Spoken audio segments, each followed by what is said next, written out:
Kala itu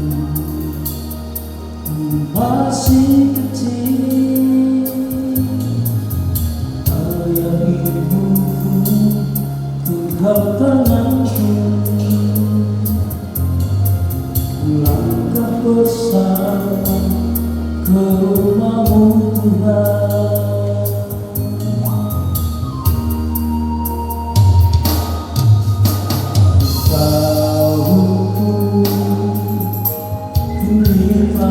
Lalu membuatku hingga dewasa. Ayah ibuku kita genggam tangan, Engkau Tuhan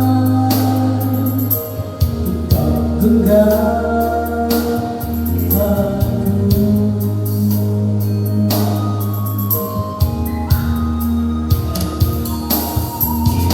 Membangun sejenak kau merasuk kalbu, mengatakan rasa kecilku. Membangun sejenak kau bertarakan semua kebenaran ayah ibuku.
Lukas pasal 2 ayat 21 sampai ayatnya yang ke-40. Lukas pasal 2 ayat 21 sampai ayatnya yang ke-40. Mari kita berdoa sebelum kita membaca firman Tuhan. Kita berdoa. Kami bersyukur dan terus bersyukur karena Allah yang begitu mengasihi kami rela menyerahkan anak tunggalnya Yesus Kristus hadir di muka bumi untuk menyelamatkan umat kepunyaannya. Kami bersyukur Tuhan, kami ada di dalam ibadah Natal hari kedua di saat ini. Tuhan telah tuntun kami dari awal sampai pada saat kami berdoa, meminta tuntunan Roh Kudus-Mu menyertai kehidupan kami, pikiran kami, fokus kami, untuk kami ada di dalam pembacaan firman Tuhan. Tuhan, biarlah firman ini menjadi pedoman, menjadi penuntun bagi kami di dalam menapaki hari-hari hidup dan juga tugas dan pelayanan kami. Berbicaralah kepada kami ya Tuhan, ya Allah kami, karena kami sudah siap untuk mendengarkan firman-Mu.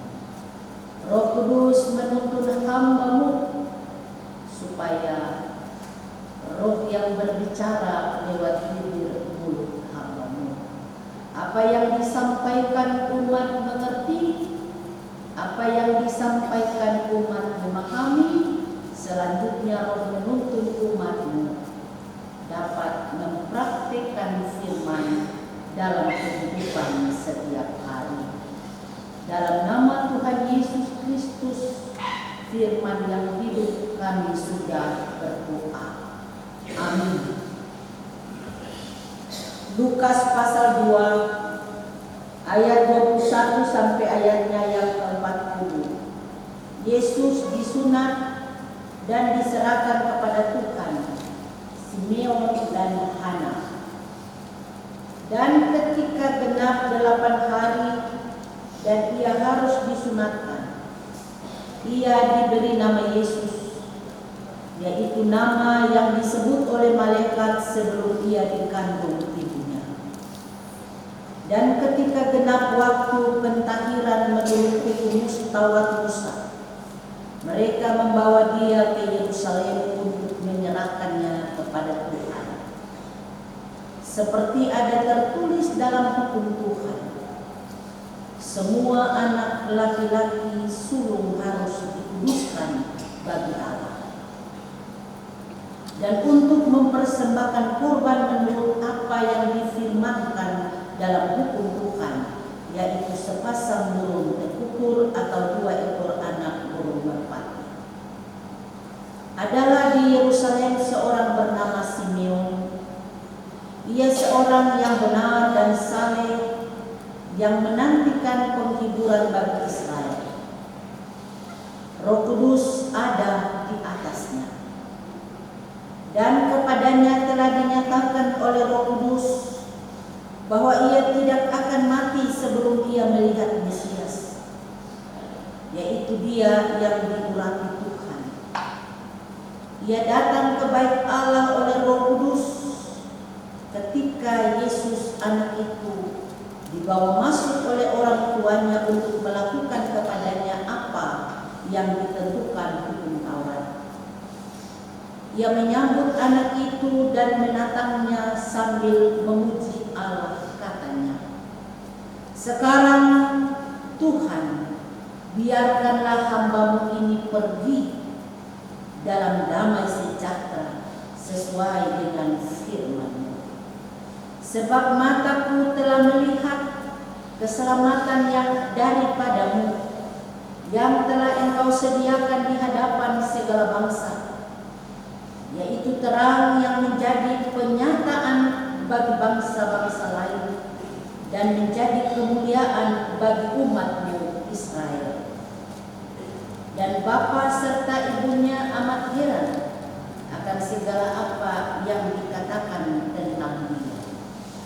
Lalu Simeon memberkati mereka dan berkata kepada Maria, ibu anak itu, sesungguhnya anak ini ditentukan untuk menjatuhkan atau membangkitkan banyak orang Israel dan untuk menjadi suatu tanda yang menimbulkan perbantahan.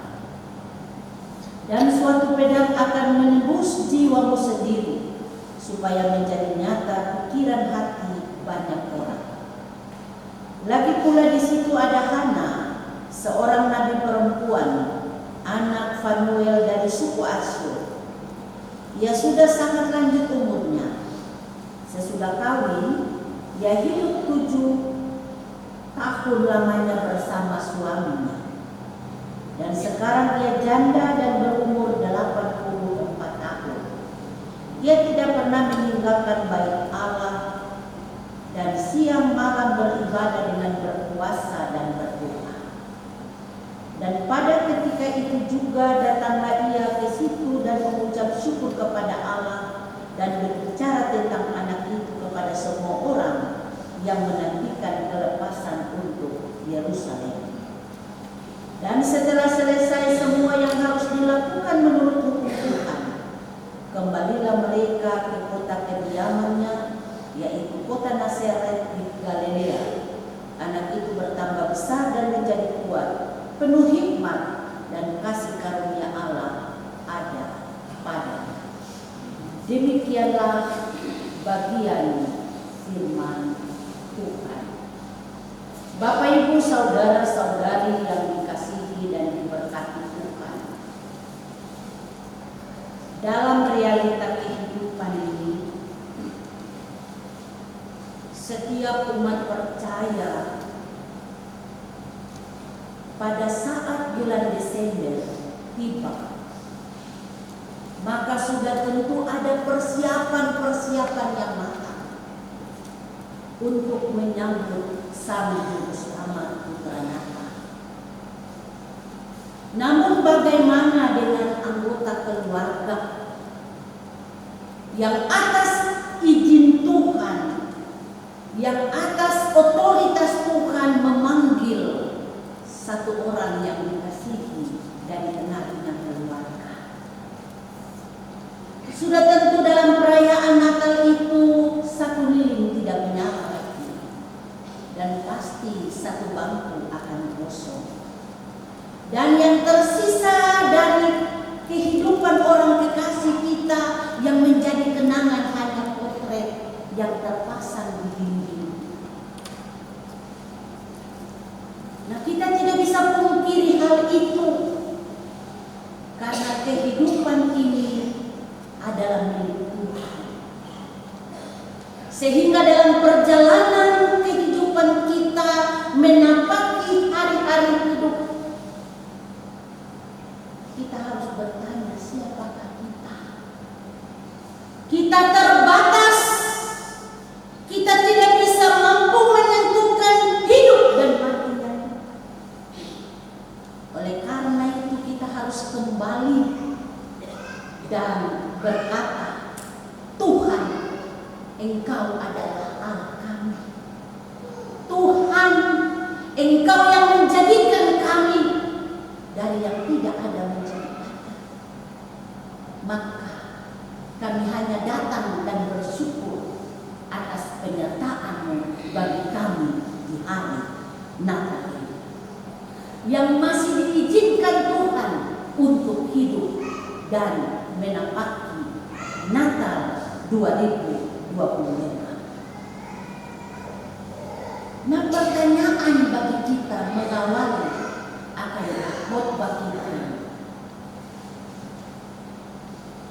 sudahkah kita menerima Kristus dengan sungguh-sungguh sebagai orang percaya? Sudahkah dengan berani dan dengan iman kita berdoa pada Tuhan, selidikilah aku Tuhan, apakah aku mengasihi Engkau dengan sungguh?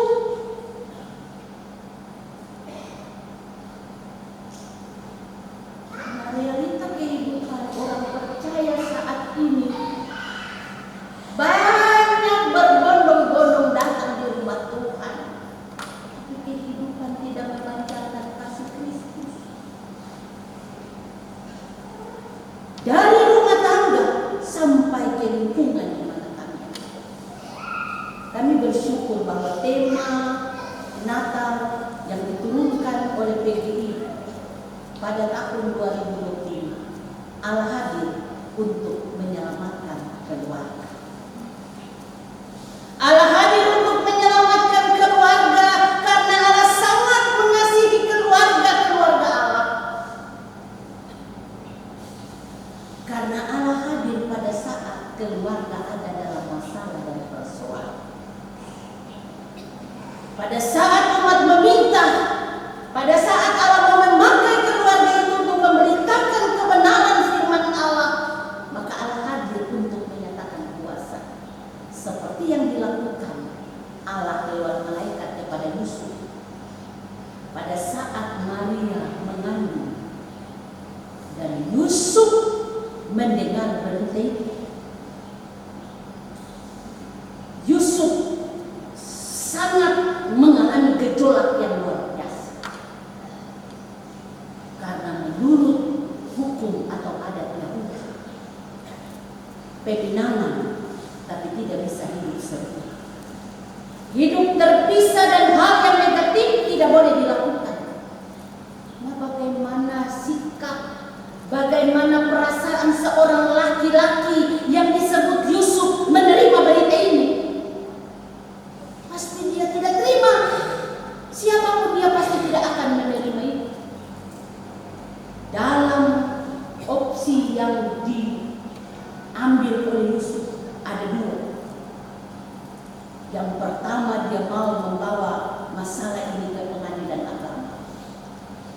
Dan yang kedua, dia akan menceraikan Maria secara diam-diam. Berembuklah keluarga besar Yusuf. Yusuf bilang, tidak usah juga kita bawa ke pengadilan agama, karena nanti Maria ini dipermalukan. Saya sangat sayang dia. Orang luar tidak tahu, tapi saya tahu. Saya tidak pernah melakukan sesuatu hal negatif terhadapnya. Dan Yusuf dalam kesepakatan hatinya, dia bilang dia akan menceraikan Maria secara diam-diam. Dalam dilema yang dia hadapi, Bapak Ibu Saudara, malam Purkipa pasal 1,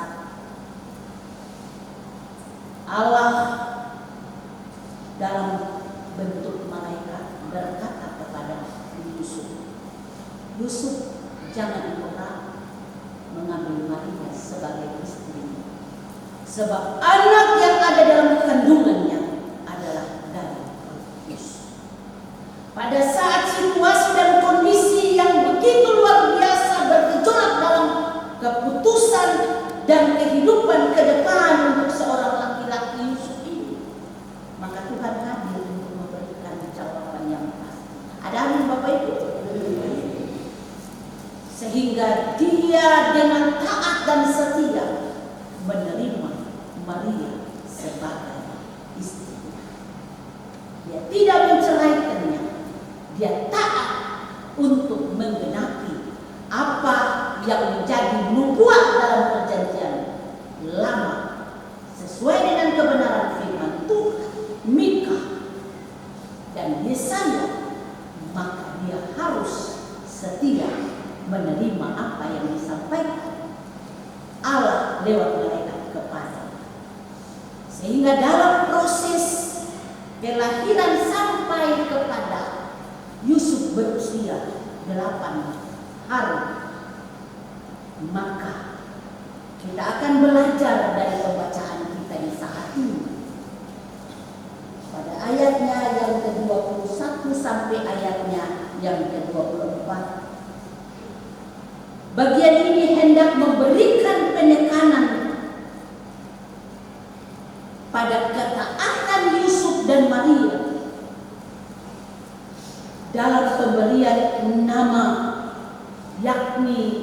sesuai petunjuk dari malaikat kepada Maria sebelum ia mengandung.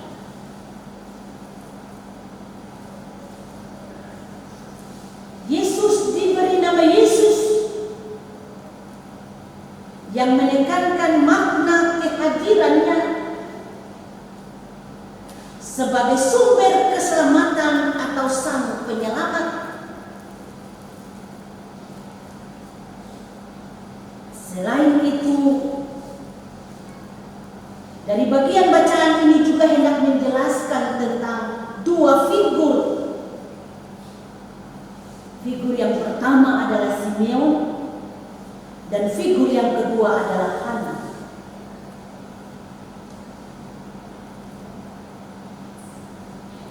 Dua figur ini memberikan kesaksian tentang Yesus. Bertanyalah kita, siapakah Simeon ini? Dan siapakah Hana ini? Kita tadi telah membaca siapa Simeon dari ayat 25 sampai ayat yang ke-35. Simeon adalah dikenal sebagai orang yang hidup benar. Sekali lagi saya tekankan. Simeon adalah seseorang yang dikenal sebagai orang yang hidup benar dan saleh, menantikan penghiburan bagi Israel. Karena dalam situasi politik saat itu Israel goncang. Roh Kudus ada pada Simeon dan menuntunnya untuk pergi ke Bait Allah.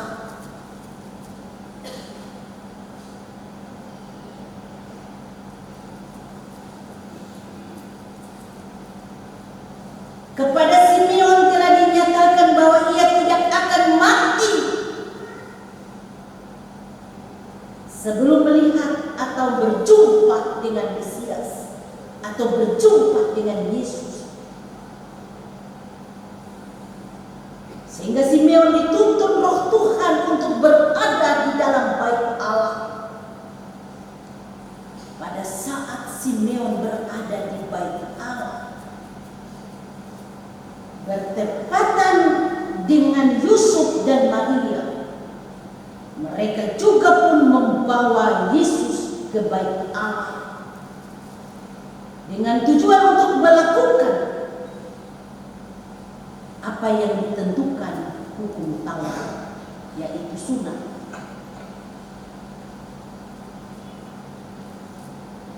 Simeon mengakui dalam pujiannya bahwa ia telah melihat keselamatan yang disediakan untuk segala bangsa. Simeon mengakui bahwa Yesus adalah terang bagi bangsa-bangsa.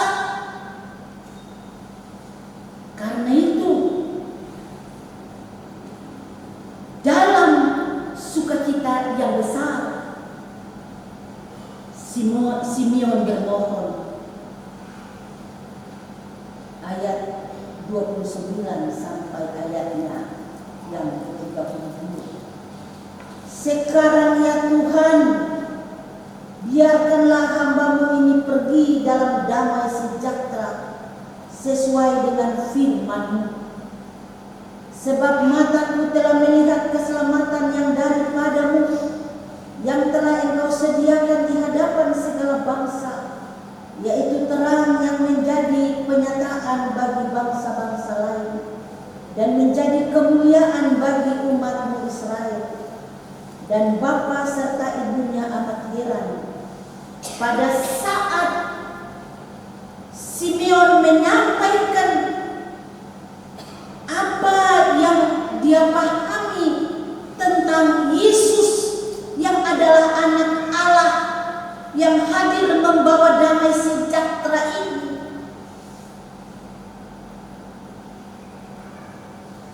Pada saat dia mama dan dia bapa dengar, oh bela, kamu Kenapa sampai Simeon bisa berkata demikian?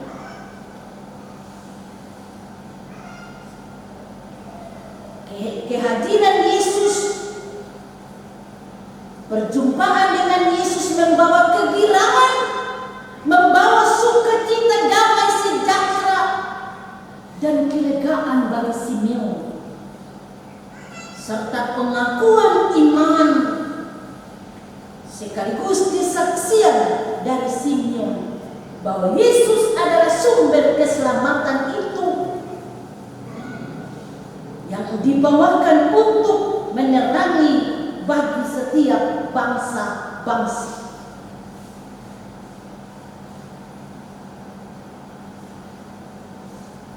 Selain Simeon, Bapak Ibu Saudara, menyatakan tentang siapa Yesus yang lahir itu, kita juga belajar dari Hana. Hana adalah seorang nabi perempuan. Bapaknya bernama Fanuel. Hana ini berasal dari suku Asyur. Dia sudah dalam usia tua baru menikah. Dia usia 73. Dia nikah 7 tahun, kemudian dia punya suami meninggal. Dan pada saat itu dia berusia 80 tahun, usia yang sangat tua. Alkitab menjelaskan bahwa Hana ini adalah sosok yang setia. Dia berada di bait Allah. Dia tidak pernah meninggalkan bait Allah siang dan malam. Selain dia beribadah, Bapak Ibu Saudara, dia berpuasa, dia berdoa. Ketika Hana datang ke bait Allah, dia juga berjumpa dengan Yusuf dan Maria serta Yesus. Maka pada saat itu Hana mengucap syukur kepada Allah.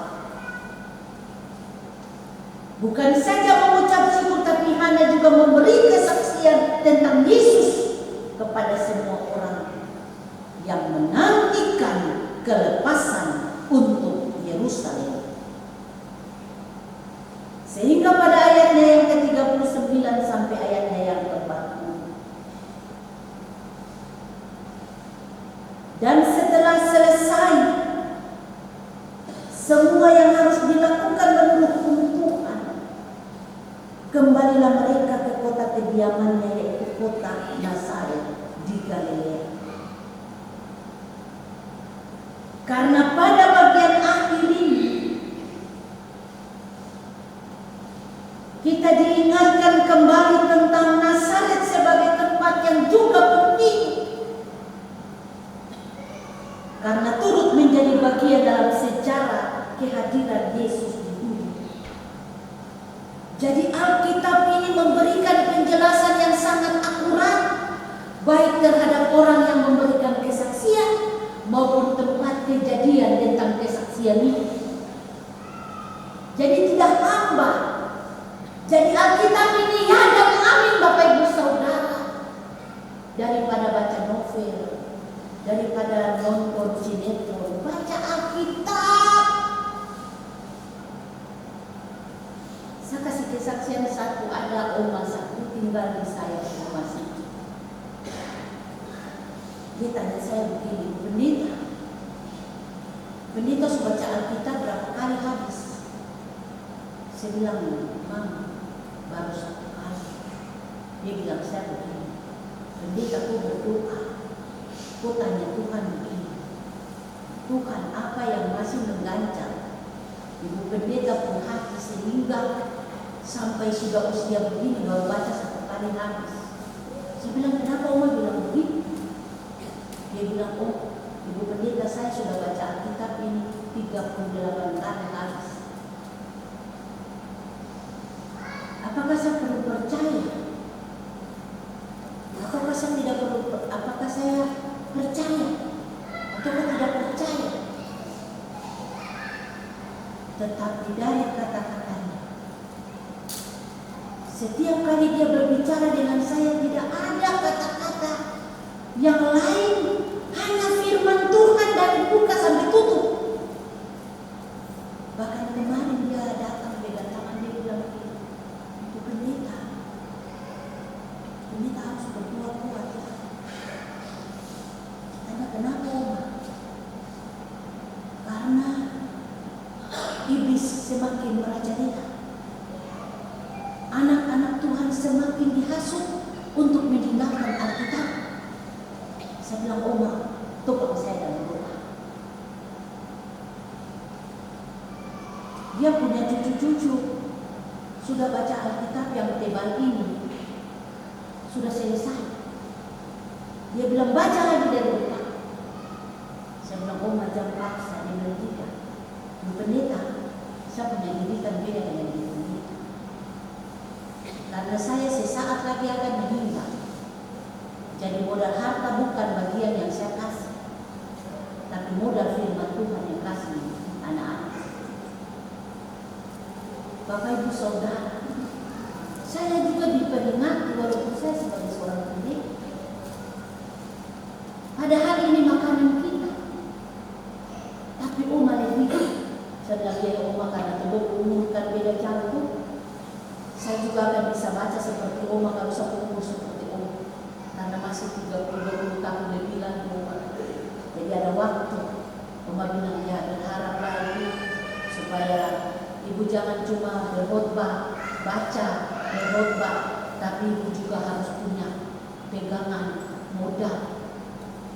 Bahwa sebagai seorang hamba Tuhan itu tidak hanya menyampaikan, tapi harus memiliki kualitas baca firman Tuhan berulang-ulang kali. Terima kasih. Dan saya bangga, saya tidak marah tapi saya bangga karena teguran Allah lewat rumah ini kepada saya. Saya berterima kasih. Bapak Ibu Saudara, belajar dari firman hari ini. Apa yang dialami Simeon dan Hana dalam perjumpaan dengan Yesus di bait Allah, kita juga belajar untuk merayakan Natal harus dengan ketaatan, harus dengan kesungguhan hati, harus dengan modal iman yang sungguh supaya datang masalah persoalan tetap teguh.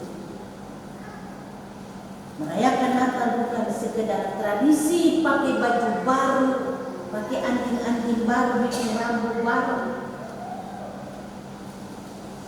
tapi benar-benar merasakan betapa kasih Allah kepada kita, memberikan anaknya menyelamatkan kita dari dosa. Amin. Bapak-bapak Ibu, kita dituntut untuk membawa terang Kristus di tengah-tengah keluarga. Bawa di tengah-tengah keluarga dulu. Kalau tengah-tengah keluarga so bisa, baru keluar. Jangan tuh berdiri begini baru keluarga belum terang, belum ada keselamatan. Saya ikut TikTok, satu ibu mantan lagi istilahnya.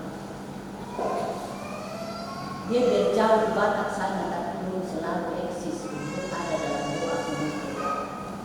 Saya mengikuti, belum punya TikTok, belum punya Facebook. Dan pembentukan satu keluarga Allah itu, kalau bapak-bapak bisa jadi Yusuf dalam tantangan persoalan, memahami firman Tuhan, bertindak seperti Yusuf, dan sebagai Maria taat, walaupun harus menerima mati karena mengandung, tapi tetap percaya bahwa kita dipakai untuk misi Allah. Walau hidup dalam penderitaan, susah, uang, tidak punya apa-apa, tapi kita dipakai Allah untuk membentuk karakter generasi kita menjadi anak-anak Tuhan yang luar biasa di dalam rumah tangga. Amin toh? Kalau rumah tangga kita hadirkan Tuhan sebagai sumber keselamatan itu, maka akan terpancar keluar. Terpancar nilai-nilai Kristus dalam seluruh sikap perbuatan untuk kakak. Kemarin saya pergi pada Natal jam 4 saya sempat menangis. Karena apa? Saya bilang begini, mari kita orang kelebihan banyak atau bagi. Karena ada banyak orang yang tidak punya apa-apa. Jantung masak sampai akan basi di rumah. Toh siap, mungkin tidak ada apa-apa. Kasih, percaya, semakin kita kasih, semakin kita menerima. Amin toh? Hukum kamu Tuhan itu berlaku, Bapak Ibu Saudara. Saya tidak hanya bicara dari saya mengalami hal ini. Semakin kita membuka tangan dalam hal kecil, Tuhan akan kasih hal besar. Kita kasih 5.000, kita kasih 10.000, tapi Tuhan akan kasih 100.000 untuk kita. Kita kasih perhatian, kita kasih doa untuk orang. Kita minta Tuhan sembuhkan dia, Tuhan buka berkat bagi dia. Maka Tuhan akan kasih kita kekuatan. Dan Tuhan akan kasih kita kelimpahan untuk menjadi berkat bagi orang lain. Karena apa? Karena kita telah diselamatkan. Karena apa? Kita ditebus dengan harga yang banyak. Bapak Ibu Saudara, mari kita diajak untuk tetap setia dan bertekun dalam doa,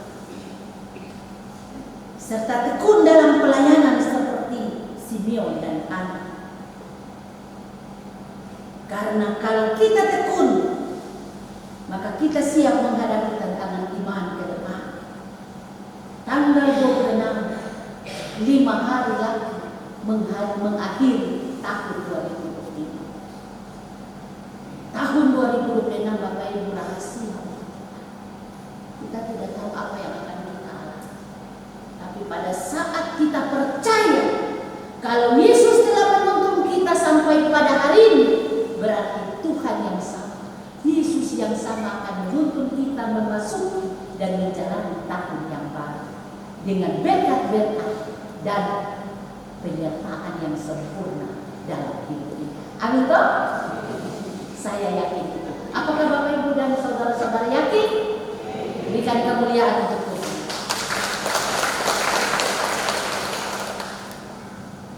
Yang terakhir, sebagai orang-orang percaya, teruslah bertumbuh dalam iman.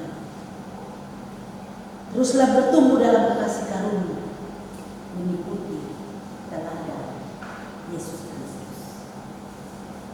Roh Kudus memampukan kita untuk kita mampu mempraktikkan firman dalam seluruh kehidupan kita di hari Natal yang kedua. Selamat Natal, Tuhan memberkati kita.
berkat Tuhan itu. Tuhan Allah sumber segala berkat memenuhi hidupmu dengan kasih-Nya. Tuhan Allah menjaga dan menaungi keluar masukmu mulai sekarang ini sampai selama-lamanya. Amin.